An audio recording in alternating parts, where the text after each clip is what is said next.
नमस्कार सर्वांना, आत्मवंदन. परवा मी एक व्हिडिओ सगळ्यांसाठी बनवला होता, ज्यामध्ये मी ध्यानाची आणि रेकीबद्दल माहिती दिली होती. त्यामध्ये मी काही माझ्या आत्तापर्यंतच्या प्रवासातल्या गोष्टीही सांगितल्या होत्या. सोबतच व्हिडिओच्या शेवटी मी एक टॅरो रीडिंग केलं होतं आणि त्यावर मला काही जणांचे मेसेजेस पण मिळाले, की ते रीडिंग आणि तो पूर्णच व्हिडिओ त्यांना त्यांच्या आयुष्यामध्ये मदत करतोय. आणि हे ऐकल्यानंतर मलाही एक प्रकारचं समाधान, की परमात्मा हे परम चैतन्य माझ्या माध्यमातून ही सेवा करून घेत आहे. आज मी पुन्हा एकदा त्या परम चैतन्याला, त्या इंटेलिजन्सला जी माझ्या आतून वाहतीये, तिला एक प्रार्थना केली, एक इंटेन्शन सेट केलं, की ज्या लोकांना आता करिअरमध्ये काही अडचणी आहेत, ज्यांना गरज आहे, की जिथे कुठे अडकलं असू तिथून काहीतरी एक नवीन आशा, एक मेसेज, संदेश त्या सुप्रीम पॉवरकडून त्यांच्यापर्यंत पोहोचावा, अशा सगळ्यांसाठी मी आज इंटेन्शन सेट केलं आहे आणि त्यांच्याच मार्गदर्शनाने हे रीडिंग बनवत आहे. जे काही सर्वोच्च हितामध्ये आहे अशा पद्धतीचं रीडिंग आज आपल्या सगळ्यांच्या मदतीसाठी घडणार आहे. हे कलेक्टिव्ह रीडिंग असल्यामुळे जितके संदेश तुमच्या सगळ्यांबरोबर मॅच होतील वैयक्तिक आयुष्यामध्ये, तितके आपण घ्यावेत आणि फोर्स करू नये की सगळे मेसेजेस माझ्या आयुष्यात घडतायत किंवा घडतील. तर ज्या पद्धतीने आपल्या आयुष्यात जे मेसेजेस मॅच होत आहेत, रेझोनेट होत आहेत, ते घ्यावे. त्यातून एक इन्स्पिरेशन, एक प्रेरणा मिळावी, हेच आजच्या रीडिंगचं इंटेन्शन आहे, हेतू आहे. तर आपण बघणार आहोत की अशी कुठली नवीन इन्कम ऑपॉर्च्युनिटी आपल्याकडे येत आहे. आत्ताची आपली करंट करिअरची एनर्जी काय आहे आणि येणाऱ्या काही काळामध्ये ही परिस्थिती कशी बदलत जाणार आहे, किंवा कुठल्या प्रकारचं काम आणि कशा प्रकारचं काम, अशी कुठली ऑपॉर्च्युनिटी आपल्या सगळ्यांपर्यंत पोहोचवत आहे ब्रह्मांड. त्यासाठी आपण काय केलं पाहिजे, आपल्यासाठी काय ॲडवाईस आहे, आपण कुठल्या ॲक्शन्स घेतल्या पाहिजेत, हे सगळे ॲडवाईस आपण आज आपल्या रीडिंगमध्ये बघणार आहोत. तर सुरुवात करू. सर्वप्रथम आपली सगळ्यांची करंट एनर्जी काय आहे, आपल्या करिअरमध्ये आपण कुठे आहोत किंवा इन्कम सोर्समध्ये आपण कुठे आहोत, हे आपण टॅरोच्या माध्यमातून बघणार आहोत.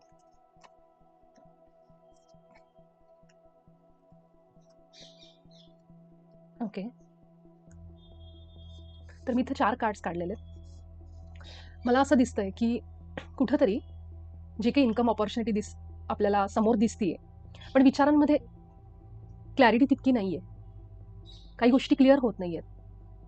मला हे समजतंय की ही गोष्ट केल्यानंतर माझ्याकडे पैसा येणार आहे, एक बिझनेस ऑपॉर्च्युनिटी मला समोर दिसतीये, किंवा नोकरीच्या ठिकाणी सुद्धा मला हे दिसतंय की प्रमोशनसाठी, ग्रोथसाठी मला हे करणं गरजेचं आहे. पण तरीसुद्धा विचार क्लिअर नाहीयेत.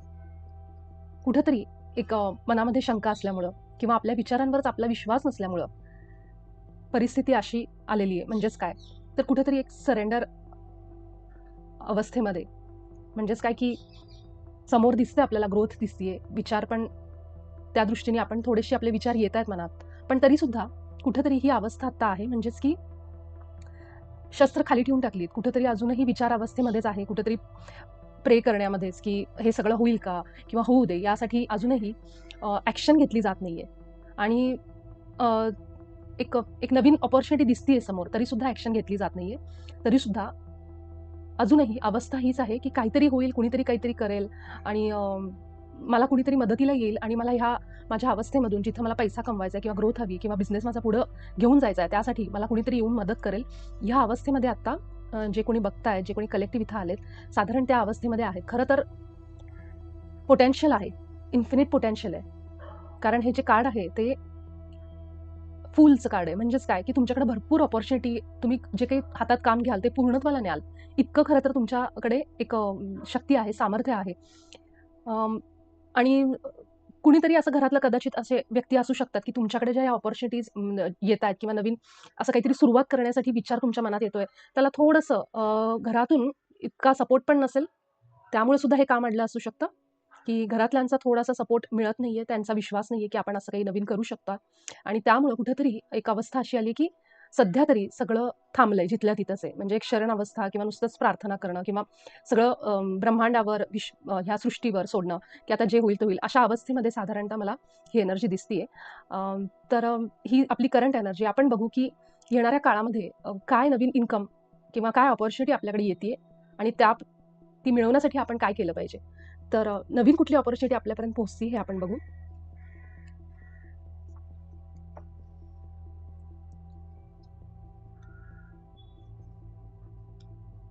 ओके, तर कार्ड्स आपल्याला हे सांगतायत की असं काहीतरी एक नवीन सुरुवात, काहीतरी एक एंड होणार आहे, काहीतरी संपणार आहे. आणि त्यानंतर जे इंटरनल आपल्या मनातलेच कॉन्फ्लिक्ट असतील, एकामागे एक जे बरेच दिवस झाले जे इश्यूज आहेत, की एक काम होत आलं किंवा एखाद्या माणसाला आपण डील केलं किंवा एखाद्या परिस्थितीशी आपण सामना केला, की दुसरी परिस्थिती तयार आहे जिथं अजून एक प्रॉब्लेम तयार झालाय. अशा प्रकारची परिस्थिती आपल्याला थोडी फेस करून त्याच्यावर थोडी मात करणं गरजेचं आहे. ही परिस्थिती केवळ माणसांची किंवा व्यक्तींचीच नाही, तर आपल्या मनातले विचार जे आहेत त्याच्याशी थोडंसं त्याच्या बाबतीत थोडंसं काहीतरी करणं गरजेचं आहे. कारण एकंदर जे दिसतंय, की विचारांमध्ये क्लॅरिटी नाहीये किंवा ॲक्शन घेतली जात नाहीये, कृती केली जात नाहीये. त्यामुळे काय झालंय, की सगळं संपल्यासारखं झालंय. कुठेतरी ती अडकल्याची भावना इथं दिसतीये, की संपलंय आणि आता काहीच राहिलं नाहीये माझ्याकडं. म्हणजे एकदम म्हणतो ना आपण, की तळाला गेलेली अवस्था. अशा परिस्थितीमध्ये कुठेतरी मानसिकता आहे आणि त्या मानसिकतेमधूनच ही जी भांडणं चालू आहेत, ही जी वादविवाद सुरू आहेत, ते विचारांचे आहेत. की जर त्यामुळे एकामागे एक घरामध्ये प्रॉब्लेम्स तयार होत असतील, की पैसा येत नाहीये, विचारांमध्ये एक क्लॅरिटी नाहीये, त्यामुळे कुठेतरी घरातल्यांशी सामना, बाहेरच्यांशी सामना, आपल्या विचारांशी सामना, की आत्मविश्वास, कन्फ्युजन, सोबतच शारीरिक समस्यासुद्धा आता ह्या सगळ्या स्ट्रेसमुळं, टेन्शनमुळं कुठेतरी शरीरावर सुद्धा त्याचा परिणाम होताना दिसतोय. महत्त्वाचं काय आहे, तर कन्फ्युजन स्टेट खूप आहे. खूप जास्त विचारांमध्ये गोंधळ सुरू आहे. हे करावं का ते करावं? किंवा आपल्याकडून काही होत नाही म्हणून लोकांकडून थोडासा विरोध किंवा त्यांच्याबरोबर डील करणं ह्यामध्ये जास्त वेळ चाललाय. की असं होईल की एक शेवटच गाठलाय, तळच गाठलाय आता. म्हणजे सगळं संपल्यासारखं. जिथून माणूस शून्यातनं पुन्हा उभा राहतो तशी परिस्थिती आणि तो स्ट्रगल तुम्हाला थोडासा फेस करावा लागेल येणाऱ्या काही महिन्यांमध्ये, आठवड्यांमध्ये. पण त्यानंतर मात्र तुम्हाला समजेल की हळू तुमच्या त्या परिस्थितीमध्ये प्रगती बघायला मिळेल आणि तुम्ही हळू ह्या सगळ्यांवर मात करत ती अपॉर्च्युनिटी जी आहे, जी संधी आहे त्याचा तुम्ही फायदा करून घ्यायला सुरुवात कराल. सोबतच ॲक्शन घेणं गरजेचं आहे, की ज्या पद्धतीने विश्वास ठेवून स्वतःच्या विचारांवर, आपल्याला ज्या आयडियाज आहेत, आपलं जे आतून जे मन सांगतंय त्याच्यावर विश्वास ठेवून ॲक्शन घेणं गरजेचं आहे. आणि त्याच वेळेस तुम्हाला हे जाणवेल, की परिस्थिती बदलती आणि हे सगळं येणाऱ्या काही महिन्यांमध्ये आपल्याला बघायला मिळेल. तर आता आपण बघू, की हे जे काही आपण बघतोय, की ही परिस्थिती कशी बदलत जाणार आहे. आता आपण बघू, की ह्याच्यावर आपल्याला सल्ला काय दिला जातोय, आपल्याला काय स्टेप्स घ्यायच्यात, काय ॲक्शन घ्यायची.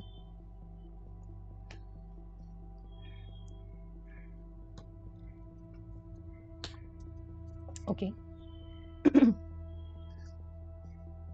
सध्या तरी जे काही निगेटिव्हिटी आहे आपल्या आयुष्यामध्ये, त्या निगेटिव्हिटीवर आत्ता तुम्ही काहीतरी काम केलं पाहिजे. कारण खूप विचारांमध्ये अडकलेले आहात. दुसरं कुणी नाही, पण तुमच्या विचारांनीच तुम्हाला खूप घेरलेलं आहे. रात्रीची झोप उडाल्यासारखी अवस्था आहे आणि त्यामुळं सगळ्यात आधी तुम्हाला काम केलं पाहिजे ते तुमच्या विचारांवर. कारण हे दोन्ही कार्ड्स मला तेच दाखवत आहेत, की तुम्हाला एकदम स्टेबल तुमचे विचार आधी स्थिर करणं गरजेचं आहे. तेव्हाच तुम्ही ही जी काही अपॉर्च्युनिटी तुमच्याकडे येते, काही संधी असू शकते ती, नवीन काहीतरी तुम्हाला करायचं आहे, त्यासाठी तुम्हाला आधी तुमचे विचार स्टेबल करणं गरजेचं आहे. विचारांवर काम करा. सगळ्यात सोपं विचारांसाठी म्हणजे ॲफर्मेशन्स. लोकांना ते वाटतं, की ॲफर्मेशन म्हणजे मूर्खपणा आहे. नुसतं काय ती वाक्य पॉझिटिव्ह, सकारात्मक बोलत बसायचं. त्याच्याने काय होणार आहे? पण तीच सुरुवात आहे. कारण जे बी असतं, जे सीड असतं ते विचारांचं असतं.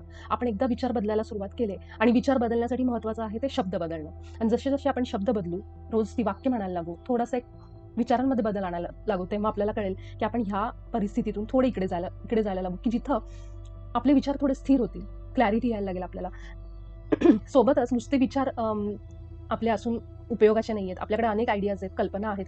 पण आपण जर त्याच्यावर ॲक्शन घेतली नाही, तर त्या विचारांना काही अर्थ नाही आहे. त्यामुळे असे पहिले थोडे विचारांवर काम करा. विचार थोडे शांत करा. जसं आपण इथं बघितलं, की क्लॅरिटी जी आहे, ती क्लॅरिटी थोडी कमी वाटते, की काय करायचं मला किंवा ह्याच्यासाठी मी कुणाची मदत घेऊ शकते का?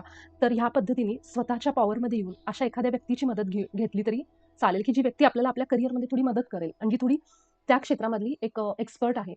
तर अशा लोकांच्या संपर्कात येऊन ज्यांनी ऑलरेडी काहीतरी काम केलं आहे त्या क्षेत्रामध्ये, जर ते नवीन असेल, तर त्या लोकांच्या थोडंसं संपर्कात येऊन, त्यांच्याकडून सल्ला घेऊन, त्यांच्या गाईडन्सनी आपल्या पॉवरमध्ये येऊन त्याच्यावर कृती करणं गरजेचं आहे. कारण मला असं दिसतंय, की कुठेतरी नवीन पद्धतीने विचार करणं गरजेचं आहे.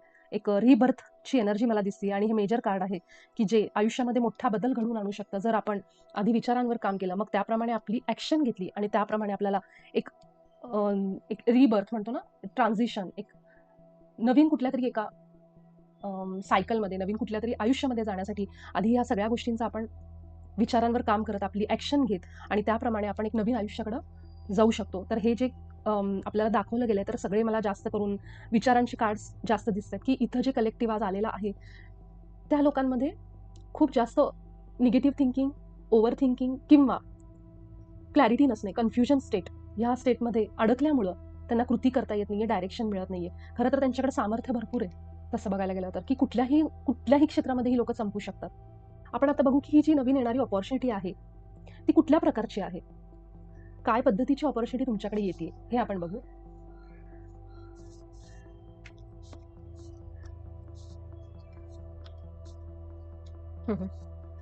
तर कुठेतरी असं दिसतंय की ह्या इमोशनल इम्बॅलन्स जो आहे की जिथं तुम्ही स्वतःलाच एक रिस्ट्रिक्ट करून घेतलंय की माझ्याकडे आता काही नाहीये, अशा प्रकारच्या भावना, कारण विचार तसे आहेत. तर ह्या सगळ्यातनं थोडंसं बाहेर येऊन जर बघितलं तर आपल्याला दिसेल की कुणीतरी आहे व्यक्ती जी तुम्हाला ह्या गोष्टीमध्ये मदत करेल. तर ही जी व्यक्ती तुम्हाला दिसतीये, तर ही व्यक्ती म्हणजे कुठेतरी एक मदत तुम्हाला दिली जाते. ती मदत तुम्ही घेणं अपेक्षित आहे आणि ही अपॉर्च्युनिटी ह्या माणसाकडूनच आपल्याला मिळेल की जो माणूस भावनिकरित्या थोडासा संतुलित आहे, चांगल्या पोझिशनला आहे. तो माणूस तुम्हाला मदत देऊ करेल. त्यावेळी तुम्ही ती मदत घेतली पाहिजे, ना की ती मदत मला नकोय असं म्हणून मागे न राहता जी कोणी अशी व्यक्ती आहे त्या व्यक्तीकडून तुम्ही ती मदत घेतली पाहिजे. आणि असा तो माणूस आहे जो चांगल्या पोझिशनला आहे, जो समृद्ध आहे, चांगली ऑथॉरिटी पोझिशन आहे त्या माणसाची, आणि तो माणूस तुम्हाला काहीतरी ऑफर करेल, काहीतरी देईल जिथं तुम्ही मदत घेतली पाहिजे. तर ही अपॉर्च्युनिटी तुम्हाला कुठल्यातरी नात्यातून, कुणाच्या तरी ओळखीतून अशी या पद्धतीने येईल. कदाचित बिझनेस चालू करायचा असेल तर पार्टनरशिपमध्ये त्या व्यक्तीसोबत, किंवा नोकरीमध्ये पण थोडंसं रेफरन्सनी, कुणाच्या तरी माहितीतून, ओळखीतून तुम्ही त्या नोकरीच्या ठिकाणी जाल. व्यवसायाच्या ठिकाणी सुद्धा तुम्हाला ओळखीतून असं काहीतरी येणार आहे अपॉर्च्युनिटी. तर हे जे टॉवर कार्ड इथं दिसतंय त्यासाठी मी फक्त एक क्लॅरिफिकेशन करते की हे टॉवर कार्ड मला का आलेलं आहे इथं ह्याच्यासाठी. ओके. अशी कुठली तरी व्यक्ती की थोडी ती ऑथॉरिटेटिव्ह आहे, थोडी मोठ्या पदावर आहे, चांगलं त्यांचं एक इन्कम म्हणा, किंवा एक अनुभवी व्यक्ती ज्यांच्या एका, जर आपण त्यांची आधीची लाईफ बघितली, त्यांच्या पास्ट लाईफमध्ये पण त्यांनी ह्या प्रकारचा स्ट्रगल सहन केलाय, की जिथं काहीच नसताना शून्यातून त्यांनी सगळं उभं केलंय. अशा प्रकारची एक व्यक्ती कोणीतरी तुम्हाला अशा वेळी मदत करेल, जेव्हा तुम्ही त्यांच्याकडनं कुठलाही इगो न ठेवता किंवा नाराजी न ठेवता तुम्ही त्यांच्याकडनं ती मदत घेतली पाहिजे. कारण ही मदत तुम्हाला साक्षात परमात्म्याकडून, तुमच्या गुरूंकडून, ज्या भगवंतावर तुमचा विश्वास आहे त्या ईश्वराकडून तुम्हाला ही मदत दिली जाते. आणि ह्यावेळी आपल्या मनाची बंधनं न ठेवता तुम्ही ती मदत त्यांच्याकडनं घेतली पाहिजे. तर असा एक साधारण गायडन्स मला इथे येतोय. तर ह्या प्रकारे थोडासा विचार करून आता तुमच्या करिअरमध्ये, बिझनेसमध्ये तुम्ही थोडी अपॉर्च्युनिटी जी आहे ती न घालवता, केवळ आपल्या विचारांमुळं, आपल्या इगोमुळं परिस्थितीचा विचार करा, आणि फार काळ ह्या अवस्थेमध्ये राहू नका की जिथं तुम्ही सगळं दैवावर, सगळं सृष्टीवर किंवा ईश्वरावर सोडून पूर्णपणे रेस्ट, की आता मी काहीच करणार नाही. ह्या अवस्थेमध्ये तुम्हाला राहणं आत्ता तुमच्यासाठी चांगलं नाहीये. कारण हे जे सामर्थ्य आहे तुम्हाला दिलं गेलेलं, त्याचा तुम्ही वापर केला पाहिजे. तर येणारा जो काळ आहे तुमच्यासाठी, तो मला दिसतोय की तो एक प्रकारचा खूप वेगळं आयुष्य घेऊन येईल. एक नवीन आयुष्य तुम्हाला बघायला मिळेल जर तुम्ही ह्या प्रकारे काम केलं, ॲक्शन घेतली, आपल्या विचारांवर काम केलं. आणि जी कोणी व्यक्ती तुम्हाला आयुष्यात मदत करते त्यांच्याकडनं मदत घेणं गरजेचं आहे. ती मदत मला नको, किंवा मी कुणाची मदत नाही घेत, किंवा मला काही गरज नाही, असं कुठलंही विचार न आणता. कारण ते सगळे विचार म्हणजे तुमची निगेटिव्हिटी आहे आणि त्याच विचारांशी तुम्ही लढताय. आणि त्यामुळं असं न करता पुढचा जो काळ आहे की जिथं तुम्हाला चांगली प्रॉपर्टी, चांगला पैसा हे जर कमवायचं आहे, तर त्यासाठी तुम्हाला आयुष्यात येणाऱ्या त्या व्यक्तींकडनं, अनुभवी व्यक्तींकडनं मदत घेणं गरजेचं आहे. आणि ही मदत तुम्हाला दिली जाते, तर ती मदत स्वीकारा. ठीक आहे. तर आय होप की हे रीडिंग तुम्हाला काहीतरी तुमच्या आयुष्यात पुढे जाण्यासाठी मदत करेल, तुमच्या करिअरमध्ये, बिझनेसमध्ये, नोकरीच्या ठिकाणी सुद्धा.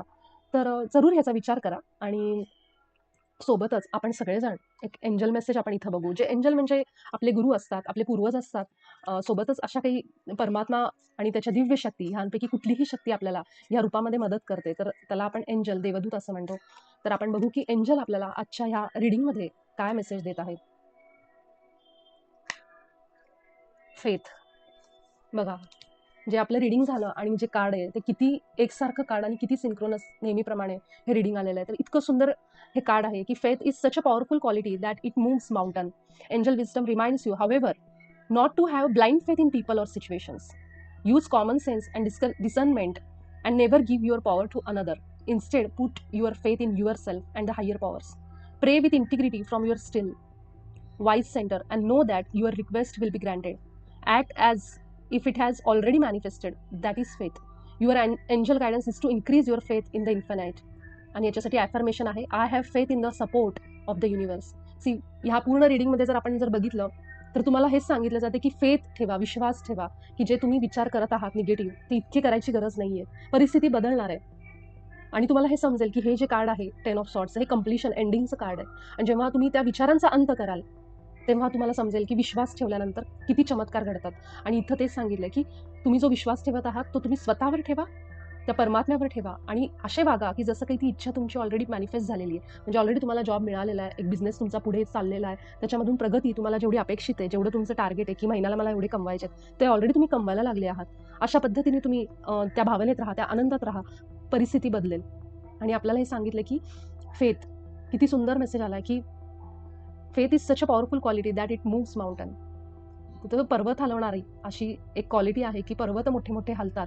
तर हे जे काही संकट आत्ता तुमच्या आयुष्यात आहे, नाती असतील, पैसा असेल, ह्या सगळ्या संकटातनं तुम्ही बाहेर पडू शकता जर तुम्ही विश्वास ठेवला. तर विश्वास ठेवा स्वतःवर आणि त्या सुप्रीम पॉवरवर. ठीक आहे. तर हा जो काही उशीर होतोय तुमच्या आयुष्यामध्ये पुढे जाण्याचा, हा उशीर तुमच्या विचारांनी होतोय. प्रयत्न करा की ज्या लोकांकडनं मदत मिळते ती मदत घ्या आणि विश्वास ठेवा. ठीक आहे. तर ह्याच मेसेजवर आपण आजचं रीडिंग संपवतोय. मी खूप खूप आभार मानते सर्व दिव्य शक्तींचे की ज्यांनी आज आपल्याला ह्या रीडिंगसाठी मदत केली तुमच्यापर्यंत पोहोचायला.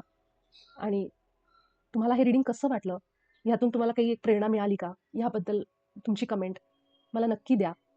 आणि आवडलं असल्यास जरूर सबस्क्राईब करा. आपण भेटू एका नवीन रीडिंगमध्ये. तुमचे खूप खूप आभार. Thank you so much.